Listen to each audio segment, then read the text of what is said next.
الحمد لله نحمده ونستعينه ونستغفره ونؤمن به ونتوكل عليه ونعوذ بالله من شرور أنفسنا ومن سيئات أعمالنا. من يهده الله فلا مضل له ومن يضلله فلا هادي له،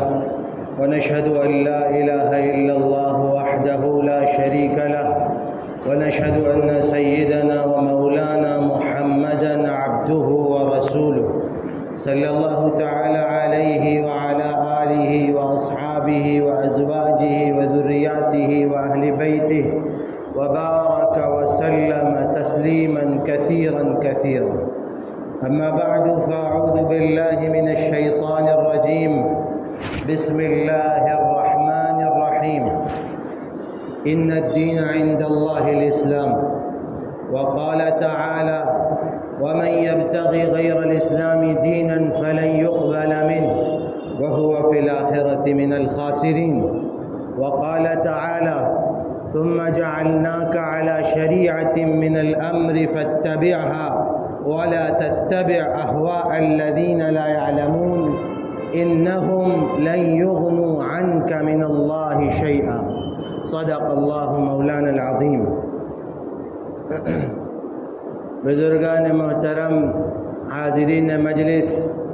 عزیز دینی اور ایمانی بھائیوں، نوجوان ساتھیوں، اس وقت ہمارے سامنے گفتگو کرنے کے لیے دو اہم عنوان ہیں، اور بلکہ یوں کہا جائے کہ دو پیغام ہیں جو آپ تک منتقل کرنے ہیں، اور دونوں پیغام ایک دوسرے سے متعلق ہیں، کنیکٹڈ ہیں، جڑے ہوئے ہیں۔ ایک پیغام قرآن کا ہے، قرآن سے متعلق ہے۔ مسلمان جانتا ہے کہ قرآن ہمارا دستور ہے، قرآن ہمارا قانون ہے، قرآن اللہ کی طرف سے عطا کردہ معجزہ ہے۔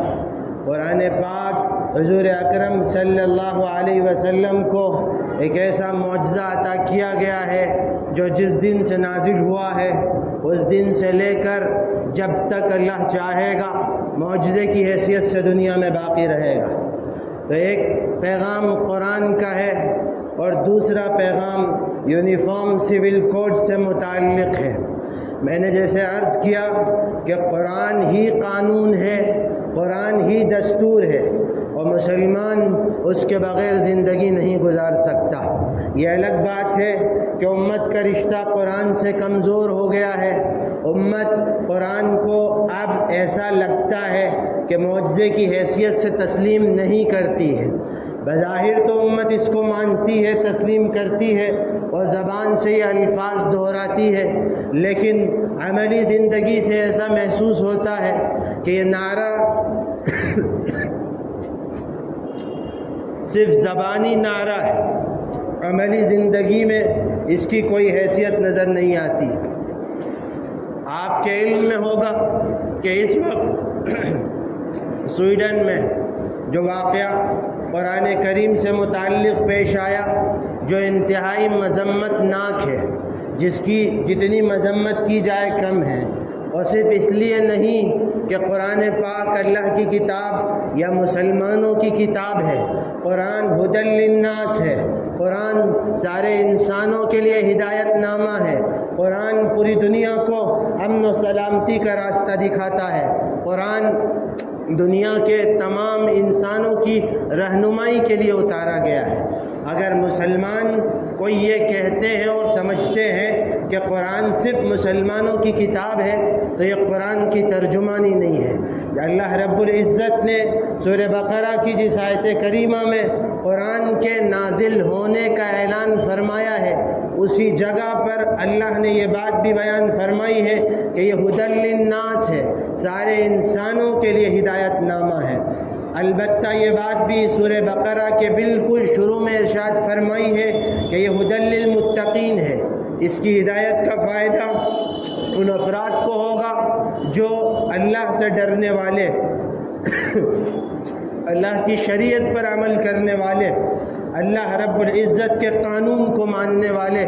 اللہ کو رب اپنا معبود واحد و برحق تسلیم کرنے والے ہیں، ان کو اس کی ہدایت کا فائدہ پہنچے گا۔ تو یہ قرآن ہے جو پوری حقانیت کے ساتھ اترا ہے اور اپنی معجزانہ صلاحیت و حیثیت کے ساتھ موجود ہے۔ یہ ضروری ہے کہ امت اس کو اس حیثیت کے ساتھ مانے و تسلیم کرے۔ اور جو افراد قرآن سے دشمنی کرتے ہیں، جو قرآن کے متعلق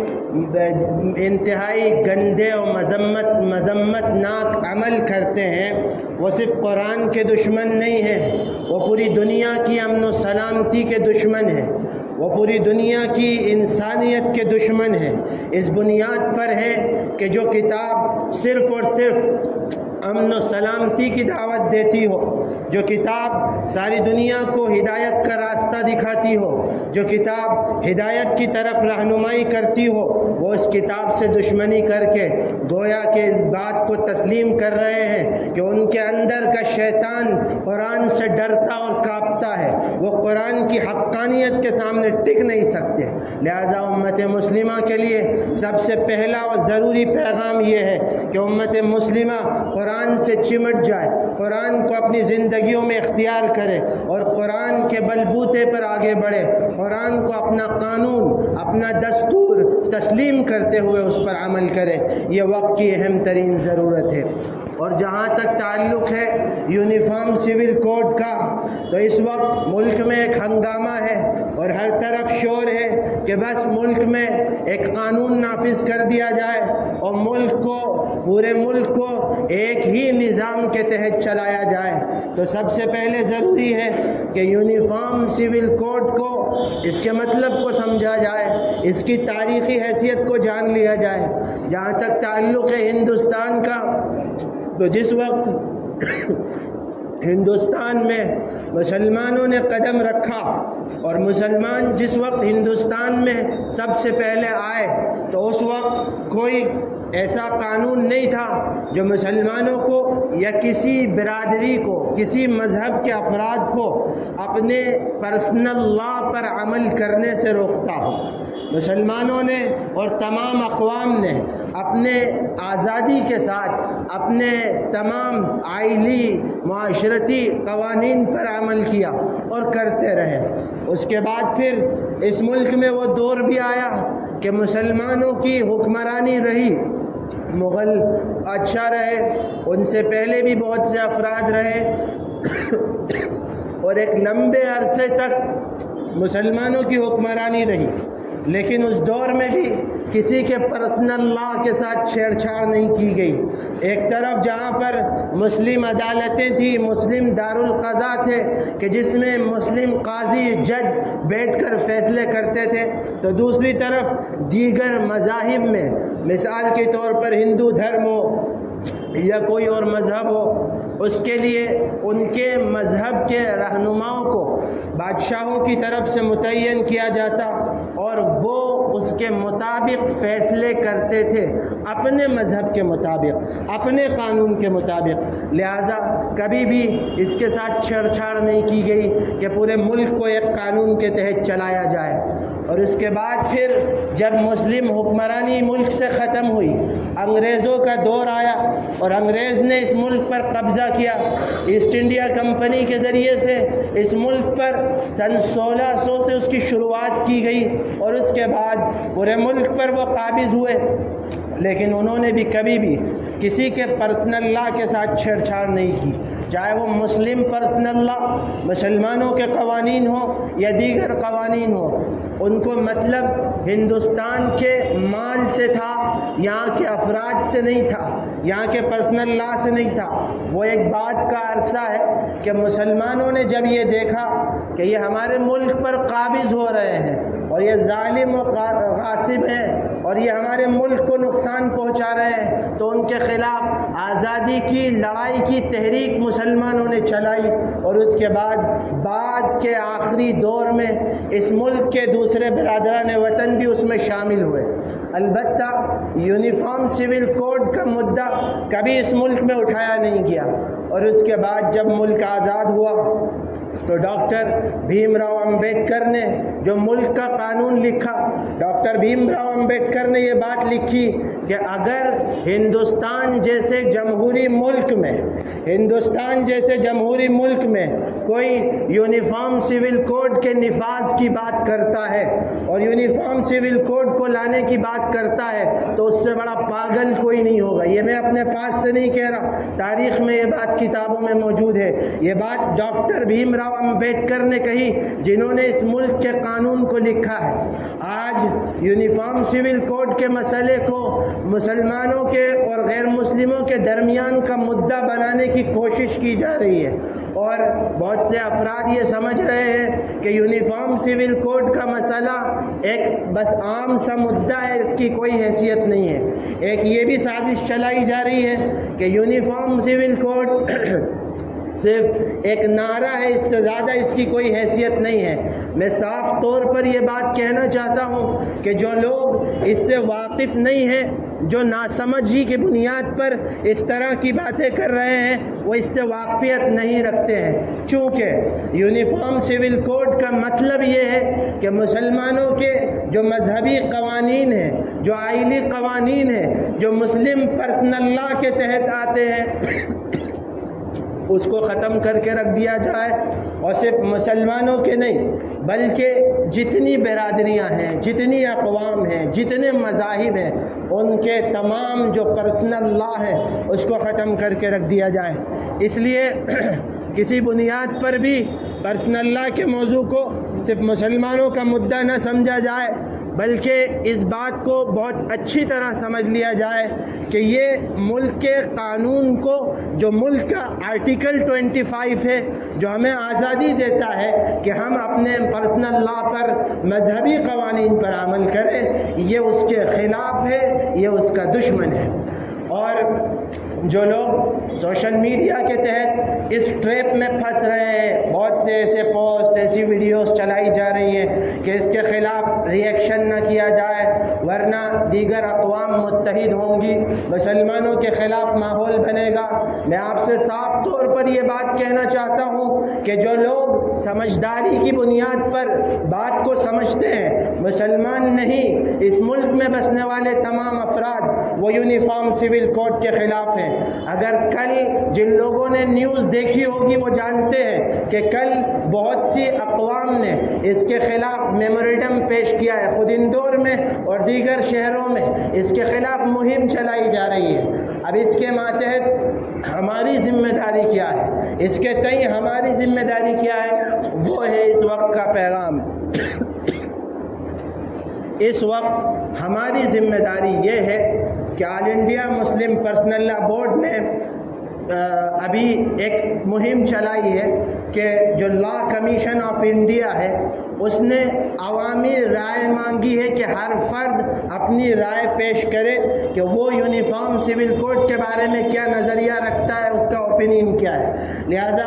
آل انڈیا مسلم پرسنل لا بورڈ نے ایک مضبوط مہم چلائی ہے کہ ایک ایک فرد اپنے موبائل کے ذریعے یا کمپیوٹر کے ذریعے ایک ای میل لا کمیشن آف انڈیا کے نام بھیجے اور جس میں یونیفارم سول کوڈ کی مذمت کی جائے، اس کے خلاف اپنا احتجاج درج کرایا جائے۔ اور یہ مسلم پرسنل لا بورڈ نے پورا ای میل تیار کر کے رکھا ہے کہ صرف آپ کو ایک لنک پر کلک کرنا ہے، اپنا نام درج کرنا ہے اور اس کے بعد اس ای میل کو سینڈ کرنا ہے۔ لہٰذا مسلمانوں سے گزارش ہے کہ ایک تو 14 جولائی تک اس مہم کا حصہ بنتے ہوئے یونیفارم سول کوڈ کے خلاف اپنا احتجاج درج کرائیں، اور دوسری طرف قرآن پاک کی جس آیت کریمہ سے میں نے بات کی شروعات کی، جس میں اللہ تعالیٰ ارشاد فرما رہا ہے ثم جعلناک علی شریعۃ من الامر فاتبعها ولا تتبع اهواء الذین لا يعلمون۔ اے لوگو، اللہ کی شریعت پر عمل کرو، اس کے علاوہ تمہارا کوئی قانون، تمہیں کسی چیز پر عمل نہیں کرنا ہے، تمہیں صرف شریعت پر عمل کرنا ہے۔ اس کے علاوہ جو لوگ باتیں کرتے ہیں ان کی پیروی مت کرو، ان کی خواہشات پر عمل مت کرو۔ آج صاف طور پر مسلمانوں کے لیے یہ پیغام ہے کہ اے مسلمانوں، اسلام میں پورے داخل ہو جاؤ، قرآن کو اپنی زندگی کا حصہ بناؤ۔ یہ بات کڑوی ہے مگر حقیقت ہے، اور اگر مسلمان اس سے پہلے شریعت اسلامیہ پر 100% عمل کرتے، قرآن کو اپنی زندگی کا حصہ بناتے، تو آج یہ باتیں کہنے کی نوبت نہیں آتی کہ مسلمان نے اسلام کو، شریعت کو چھوڑ دیا، قرآن کو چھوڑ دیا، اللہ کے رسول صلی اللہ علیہ وسلم کی سنتوں کو چھوڑ دیا، اور مسلمان اس کو چھوڑ کر اپنی مرضی کے مطابق زندگی گزار رہا ہے۔ یاد رکھ لیجئے، اللہ کے ہاں یہ ناقابل قبول ہوگا، دنیا میں بھی ذلت اور رسوائی مقدر ہوگی، اور آخرت میں بھی سخت ترین سزا دی جائے گی۔ یہ بات قرآن میں صاف طور پر بیان کر دی گئی ہے۔ اس لیے اے مسلمانوں، اگر تمہیں قرآن سے محبت ہے، تمہیں اگر اللہ پر ایمان ہے، اور تم محمد عربی صلی اللہ علیہ وسلم سے سچی محبت کرتے ہو، تم اگر اسلام کا نام لیتے ہو، اگر تم کلمہ لا الہ الا اللہ محمد الرسول اللہ کو پڑھتے ہو اور اس کو مانتے ہو، اگر تم زبان سے یہ نعرہ لگاتے ہو کہ ہم محمد عربی صلی اللہ علیہ وسلم سے محبت کرتے ہیں، تو سن لو، قرآن تمہیں صدا لگا کر کہہ رہا ہے ادخلوا فی السلم کافہ ولا تتبعوا خطوات الشیطان۔ پوری طرح اسلام میں داخل ہو جاؤ، پوری طرح اسلام میں داخل ہو جاؤ، شیطانوں کی پیروی مت کرو، کسی اور فیشن کو اختیار مت کرو، اور یہ یاد رکھو، اگر تم اللہ کی شریعت پر عمل کرو گے، اگر قرآن کو اپنی زندگی میں نافذ کرو گے، قرآن کے مطابق زندگی گزارو گے، تو پھر وَإِن تَصْبِرُوا وَتَتَّقُوا لَا يَضُرُّكُمْ كَيْدُهُمْ شَيْئًا۔ یہ پلاننگ ہے، یہ منصوبے، دنیا کے تمام مجرموں کے منصوبے، ان کی پلاننگ اور یہ طاقتیں تمہارا کچھ بگاڑ نہیں سکتی، لیکن اس کے لیے تمہیں اللہ کی شریعت کے مطابق زندگی گزارنا پڑے گی۔ تمہیں یہ طے کرنا پڑے گا کہ ہم قرآن کے مطابق زندگی گزاریں گے، قرآن پر عمل کریں گے، اپنے بچوں کو قرآن کی تعلیم دیں گے، ایک ایک گھر میں قرآن کی تعلیم ہوگی، اور قرآن کے نور سے ایک ایک مسلمان کی زندگی منور ہوگی۔ ہم صرف قرآن کو رمضان میں تراویح کے لیے، یا صرف کسی مردے کی قرآن خوانی کے لیے، یا صرف برکتوں کے لیے نہیں رکھیں گے۔ قرآن کو جو تم کہتے ہو زبان سے کہ قرآن قانون ہے، قرآن دستور ہے، قرآن اللہ کا معجزہ ہے، اس کو اپنے عمل میں لا کر دکھاؤ، اپنی زندگیوں میں اس کو نافذ کرو، اور تمہاری زندگیوں کے ایک ایک عمل سے، تمہارے ایک ایک قدم سے یہ بات ثابت ہو کہ واقعی تم قرآن پر عمل کرتے ہو، اور واقعی تم قرآن پر ایمان رکھتے ہو۔ آج ایک ایک مسلمان کو ضروری ہے کہ وہ اس مجلس میں یہ طے کر لے کہ وہ قرآن کے مطابق زندگی گزارے گا،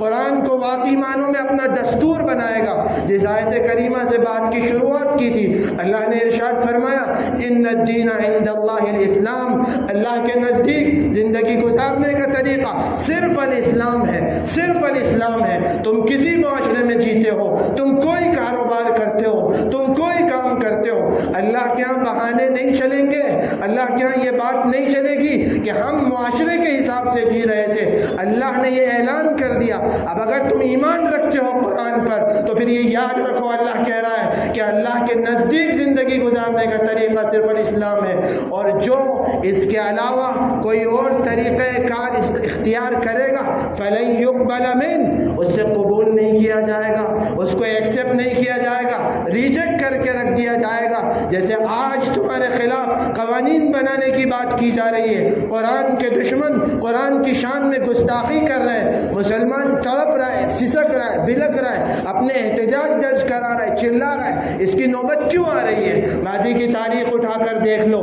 صحابہ کرام رضوان اللہ علیہ مجمعین نے حضور اکرم صلی اللہ علیہ وسلم کے دکھلائے ہوئے راستے پر 100% جب عمل کیا، شریعت کو نافذ کیا، اپنی زندگی کے ہر معاملے کو اس کے مطابق سلجھایا اور اس کے خلاف ایک قدم بھی نہیں اٹھایا۔ اللہ نے ہر طرف ان کو سربلندی عطا کی اور دنیا نے کبھی ان کے خلاف پروپیگنڈے نہیں کیے۔ جو طاقتیں ان کے خلاف اٹھی اللہ نے ان کو نیست و نابود کر کے رکھ دیا۔ اور یہ بھی یاد رکھو مسلمانوں، ان الاسلام یعلو ولا یعلی علیہ، اسلام سربلند رہے گا، اسلام باقی بالادستی قائم رہے گی۔ جس دن سے اسلام آیا ہے اور جب تک اسلام دنیا میں باقی رہے گا اسلام سربلند رہے گا۔ مسلمان زیر ہو سکتے ہیں، مسلمان پستی میں جا سکتے ہیں، مسلمانوں کے اندر گراوٹ آ سکتی ہے، وہ اس وقت آئے گی جب مسلمان اسلام سے دور ہوگا۔ ورنہ وہ دور بھی لوگوں نے دیکھا کہ حضور اکرم صلی اللہ علیہ وسلم نے فرمایا تھا لَيُهْلِكَنَّ قَيْصَرَ فَلَا قَيْصَرَ بَعْدَهُ لَيُهْلِكَنَّ كِسْرَى فَلَا كِسْرَى بَعْدَهُ، کہ اس وقت کی سپریم پاور طاقتیں قیصر و کسریٰ اللہ کے نبی کے غلاموں کے ذریعے زیر کر دی گئی، ان کو ختم کر دیا گیا۔ اور نبی کریم صلی اللہ علیہ وسلم کے صرف ایک خط کی بے حرمتی کرنے پر کسریٰ کو نیست و نابود کر کے رکھ دیا گیا، اس کے ملک کو تباہ و برباد کر کے رکھ دیا گیا۔ اور آج اس کی مثال پوری دنیا فرانس کو دیکھ رہی ہے۔ جو فرانس چل رہا ہے، فرانس کا صدر مجرم اللہ کے رسول صلی اللہ علیہ وسلم کی شان میں گستاخی کرتا ہے اور پوری دنیا میں اس کی مہم چلاتا ہے۔ اللہ نے اس کو دکھایا کہ وہ دنیا میں بھی ذلیل ہوگا اور آخرت میں بھی اس کو ذلت اور رسوائی کے ساتھ زندگی گزارنا پڑے گی۔ لیکن اے مسلمانوں، قرآن تم سے بھی کہتا ہے کہ افتؤمنون ببعض الکتاب وتکفرون ببعض، اے لوگو تم اللہ کی کتاب کے کسی حصے پر عمل کرتے ہو، ایمان رکھتے ہو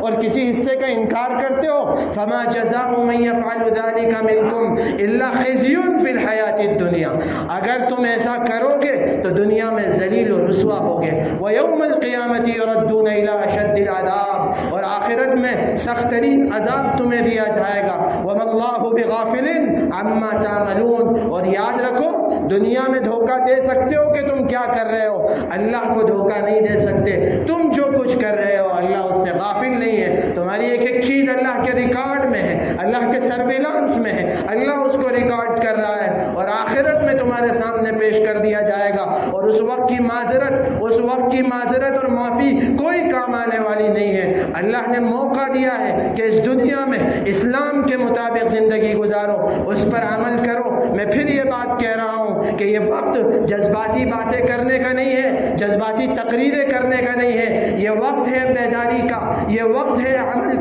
کرنے کا، یہ وقت ہے انسانیت کو انسانیت سکھانے کا، اور اس سے آگے بڑھ کر یہ وقت ہے اس ملک کو بچانے کا، یہ وقت ہے پوری انسانیت کو بچانے کا، یہ وقت ہے پھر قرآن کی مشن کو لے کر آگے بڑھنے کا کہ ایک فرد قرآن کو لے کر آگے بڑھے گا، امت مسلمہ قرآن کو لے کر آگے بڑھے گی اور لوگوں کو گرتی ہوئی کھائی سے بچا کر اللہ کے راستے پر ڈالے گی۔ ساری انسانیت تمہاری اتباع کرے گی، ساری انسانیت تمہارے پیچھے آئے گی، لیکن ضروری یہ ہے کہ تم خود صحیح راستے پر چلو، تم خود اس راہ کو لے کر اور اس قرآن کو لے کر آگے بڑھو جو تمہیں عطا کیا گیا ہے۔ اور یہ یاد رکھ لو اللہ کو تمہاری ضرورت نہیں ہے۔ وَإِن تَتَوَلَّوْا يَسْتَبْدِلْ قَوْمًا غَيْرَكُمْ ثُمَّ لَا يَكُونُوا أَمْثَالَكُمْ، اے مسلمانوں اگر آج ہمیں موقع دیا گیا ہے کہ ہم قرآن پر عمل کریں، ہم شریعت اسلامیہ پر عمل کریں، ہم لوگوں کو شریعت سکھائیں اور اس کی طرف دعوت دیں، لیکن اگر ہم نے اس موقع کا فائدہ نہیں اٹھایا، اب بات ڈھکی چھپی نہیں ہے، بالکل کھلے الفاظ میں کہہ رہا ہوں کہ اگر اس وقت مسلمانوں میں بیداری پیدا نہیں ہوئی اور مسلمانوں نے قرآن کو 100% اختیار نہیں کیا، اسلام کو 100% اختیار نہیں کیا، تو اللہ کہہ رہا ہے مٹا کے رکھ دیے جاؤ گے، تمہارا نام و نشان ختم کر دیا جائے گا اور تمہاری جگہ اللہ کسی اور قوم کو لے کر آئے گا جو اللہ کا کام کرے گی۔ اللہ کو محتاجگی نہیں ہے، اس نے تو یہ بات بیان فرما دی ہے اِنَّا نَحْنُ نَزَّلْنَا الذِّكْرَ وَإِنَّا لَهُ لَحَافِظُونَ، تم قرآن کی حفاظت کی بات کرتے ہو، تم اس کے لیے احتجاجات کرتے ہو، ہم نے قرآن نازل کیا ہے، ہم اس کی حفاظت کرنے والے ہیں، تم اسلام کی صدا لگاتے ہو اسلام ہمیشہ سربلند رہے گا. تم اگر اسلام پر عمل کرو گے تو تمہیں بھی بلندی عطا کی جائے گی، اور اگر تم اس سے دور بھاگو گے، اس سے منہ موڑو گے تو یاد رکھو اور قوموں کی طرح بے نام و نشان کر دیے جاؤ گے. فرعون کو مٹا کر رکھ دیا گیا، نمرود کو مٹا کر رکھ دیا گیا، ابو جہل و ابو لہب کو بے نام و نشان کر دیا گیا، اور بھی جتنے دشمن اٹھے جنہوں نے اسلام کا لبادہ اوڑھ کر اسلام کے خلاف سازشیں کی، اللہ نے ان کو نیست و نابود کیا. اور تاریخ اٹھا کر دیکھ لو. بات ختم کرتے ہوئے عرض کرتا ہوں، آج کا جو اسپین ہے 800 سال مسلمانوں کی حکومت رہی، اور کتنے ایسے ممالک تھے جہاں صدیوں مسلمانوں کی حکومت رہی. اللہ نے بے نام و نشان کر دیا. کس بنیاد پر کیا؟ کہ انہوں نے اسلام سے منہ موڑا، انہوں نے شریعت کو آرٹیفیشل بنایا، اپنی مرضی کے مطابق شریعت کو اختیار کیا، انہوں نے قرآن کو صرف برکت کی کتاب سمجھا. اللہ نے ان کے نام و نشان کو مٹا کر رکھ دیا. اور عبرت کے لیے ان کی تاریخ، ان کی عمارتیں آج بھی باقی ہیں. اس لیے اے لوگوں، ضروری ہے اسلام کی طرف آؤ، قرآن کی طرف آؤ، اللہ کی شریعت کو اختیار کرو، اور یہ یاد رکھو کہ اللہ کے نزدیک زندگی گزارنے کا طریقہ صرف یہی ہے، اور قرآن اللہ کا دیا ہوا معجزہ ہے. اگر تم اس پر عمل کرو گے تم کامیاب ہو جاؤ گے، اور اگر اس راستے کو چھوڑو گے تو دنیا میں بھی ذلت اور رسوائی مقدر ہوگی، اور آخرت میں بھی سخت ترین سزا تمہیں دی جائے گی. اللہ کرے کہ ہمارے اندر بیداری پیدا ہو، یہ پیغام ہمارے دلوں تک پہنچے اور ہم اس کو سمجھیں. اللہ رب العزت قرآن پر عمل کرنے کی توفیق عطا فرمائے، اور زندگیوں میں اسلام کو نافذ کرنے کی توفیق عطا فرمائے. آمین. وآخر دعوانا الحمد للہ رب العالمین.